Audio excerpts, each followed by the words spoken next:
Cricketer Navjot Singh সিদ্ধুৰ পত্নীয়ে ঘৰুৱা চিকিৎসাৰে জয় কৰিছে ষ্টেজ 4 কেঞ্চাৰ। এই বাতৰিয়ে স্বাভাৱিকতেই উৎফুল্লিত কৰিছে জাতীয় দলৰ প্ৰাক্তন ক্ৰিকেটাৰ সিদ্ধুৰ পৰিয়ালক। কিন্তু ঘৰতে কেঞ্চাৰ জয়, তাকো চতুৰ্থ পৰ্যায়ত উপনীত হোৱাৰ পাছত এয়া কেনেকৈ সম্ভৱ কৰিলে সিদ্ধু পত্নীয়ে? কেঞ্চাৰ ৰোগৰ বিষয়ে যিসকলে সামান্য হলেও খবৰ ৰাখে তেওঁলোকে জানে যে এই ৰোগৰ থাকে 5টা পৰ্যায়। 0 ষ্টেজৰ পৰা বিভিন্ন পৰ্যায়েৰে ষ্টেজ 4 পোৱাৰ অৰ্থ ৰোগৰ ভয়াৱহতা।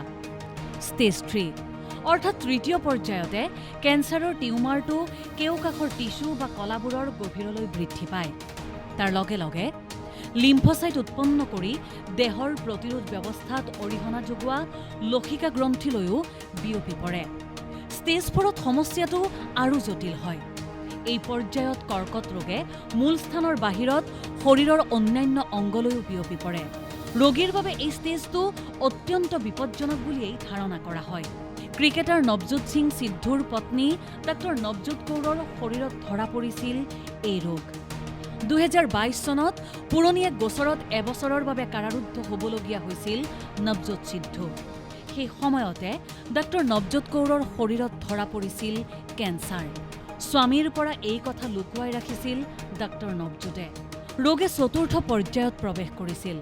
ডক্টৰে কৈছিল আশা মাত্ৰ 3%। उस अवस्था से stage 4 cancer metastasis, doctors giving a 3% chance. किस तरह से वहां से 40 दिन में वापस आई। আৰু তাৰ পাছতেই আৰম্ভ হৈছিল এক কঠোৰ সংগ্ৰাম। চেনি বন্ধ কৰি দিলে সম্পূৰ্ণৰূপে। চেনিৰ লগতে বাদ দিলে কাৰ্বহাইড্ৰেট জাতীয় খাদ্য। দিনটো আৰম্ভ হৈছিল পুৱাৰ এগিলাচ নেমু পানীৰে।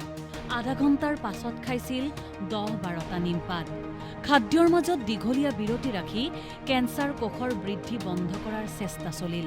সন্ধিয়া 6ৰ পৰা 6:30 নিশাৰ আহাৰ গ্ৰহণ কৰি 15 ঘণ্টাৰ পাছত গ্ৰহণ কৰিছিল পৰৱৰ্তী খাদ্য। শৰীৰৰ মেটাবলিজিম উন্নত কৰাত সহায় কৰিছিল এই পদ্ধতিয়ে।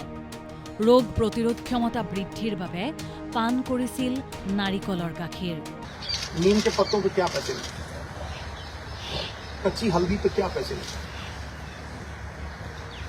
नींबू और सेब के सिरके पे क्या पैसे लगे, मैं वो शेयर करूंगा सब कुछ आज। सो 4-5 चीजें थी जो मैंने ये रियलाइज किया कि भाई main causes of cancer, cancer inflammation है। बीमारी का कारण है इन्फ्लेमेशन, और वो इन्फ्लेमेशन दूध से, एक कार्बोहाइड्रेट्स वीट, ज्यादातर वीट से। आप बहुत से लोगों को देखेंगे वो कनक छोड़ रहे हैं खाना, पेस्टिसाइड्स है और है, ठीक है। और उससे भी ज्यादा जो रिफाइंड मैदा, जो हम जलेबी खाते हैं, शुगर, रिफाइंड शुगर, सबसे बड़ी पॉइजन कैंसर के लिए। Cancer feeds on sugar. আৰু এনেদৰেই 40 দিনত কেঞ্চাৰ মুক্ত হৈছিল সিদ্ধু পত্নী। সিদ্ধুৱে সংবাদ মাধ্যমত পত্নীৰ এই কেঞ্চাৰ মুক্তিৰ খবৰ দিয়াৰ পাছতে দেশৰ ভালেসংখ্যক আয়ুৰ্বেদ চিকিৎসকে এই সন্দৰ্ভত প্ৰতিক্ৰিয়া প্ৰকাশ কৰিছে।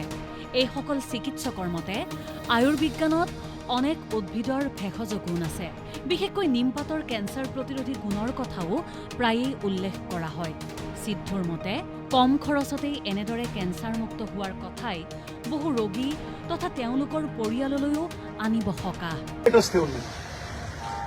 शुगर कट करो तो इसको सवेरे जो चाय पीती थी गॉन, मिल्क प्रोडक्ट्स गॉन, आटा गॉन, मैदा gone, aerated drinks gone, right, समोसे, jalebi, everything gone. Now I will talk about the things that got us back. Refined oils, जितने भी रिफाइंड ऑयल्स हैं gone. I will talk about how she came back, the diet that we give. কিন্তু allopathy চিকিৎসকসকলৰ মতে cancer ৰোগীয়ে চিকিৎসকৰ পৰামৰ্শ অবিহনে আন কোনো দ্ৰব্য গ্ৰহণ কৰা উচিত নহয়। নিউজ ডেস্ক ৰিপৰ্ট, দেশ টুডে।